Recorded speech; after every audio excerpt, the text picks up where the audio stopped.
OTT platform पर एकटा एहनो film उपलब्ध अछि जे कि लोक सबके जाहिमे कहबै तऽ बेसी बजट के कोनो एहन फिल्म नहीं छै, कोनो बड़का सुपरस्टार नहीं छै। फिल्म में देखऽ में कहबै तऽ एकदम सिंपल फिल्म छै, मुदा कहबै तऽ ई फिल्म एकदम एकटा साइको थ्रिलर फिल्म अछि जेकर लोक सब देखैत देखैत जेकर क्लाइमैक्स तक पहुँचैत पहुँचैत लोक सब सोच में डूबि जाइत अछि ई फिल्म के देख कऽ।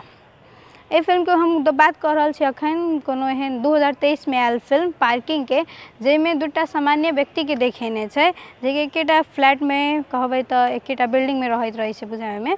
जे की करै छै तऽ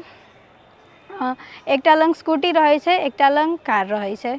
आ ओही पार्किंग के लऽ कऽ ओकरा सबमे किछु बीच में तनाव होइ छै जे देखऽ में देखबै तऽ कहबै छोट छीन झगड़ा जकाँ लगैत रहल, छोट मोट नॉर्मल एकटा बात लागल जस्ट,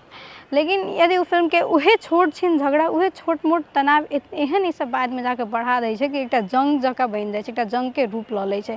जेमे कि ई सब एकटा बस ओहिमे गाड़ी के मात्रे नुकसान नहीं पहुँचा कऽ बल्कि सब अपन परिवार के सेहो बीच में घसीट लै छै ई सब में। अब जे कि बाद में जाके सबटा कहबै तऽ काम काज छोड़ि कऽ इहे मतलब इहे जंग पर इहे लड़ाई पर ई सब लागि जाइ छै।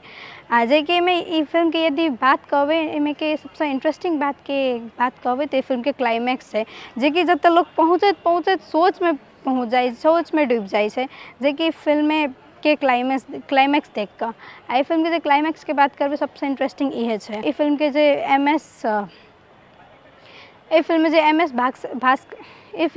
एस भास्कर छथिन, जिनका एहिके लेल